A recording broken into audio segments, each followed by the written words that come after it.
Good evening students.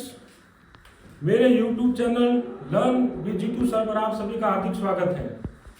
प्यारे students, आज अपन पढ़ेंगे हिंदी व्याकरण का एक महत्वपूर्ण प्रकरण तत्पुरुष समास। समास के 6 भेद होते हैं, उनमें से एक भेद है तत्पुरुष समास। तत्पुरुष समास उसे कहते हैं जिस समास में दूसरा पद प्रधान हो तथा दोनों पदों के बीच में कारक चिन्ह का लोप हो, वहां तत्पुरुष समास होता है। कैसे, अपन उदाहरण के माध्यम से समझेंगे।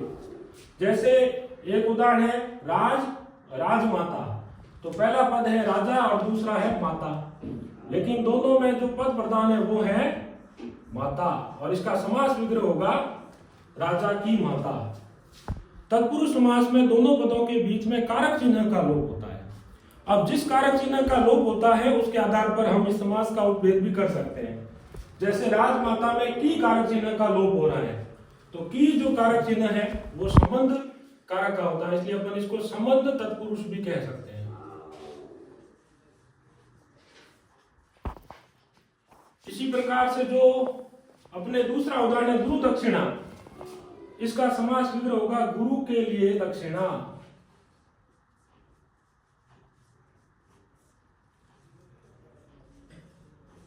और यहां दोनों पदों के बीच में के लिए कारक चिन्ह का लोप हो रहा है, इसलिए यहां पर तत्पुरुष होगा संप्रदान तत्पुरुष, क्योंकि के लिए जो है वो संप्रदान कारक का चिन्ह होता है।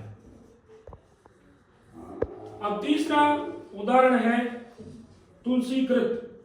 इसका समास विग्रह होगा तुलसी के द्वारा कृत या तुलसी से कृत, और यहां पर तत्पुरुष का उपभेद होगा करण तत्पुरुष, क्योंकि से या के द्वारा जो है वो करण कारक का चिन्ह होता है। तो तत्पुरुष समास में दूसरा पद प्रधान होता है, दोनों पदों के बीच में कारक चिन्ह का लोप होता है।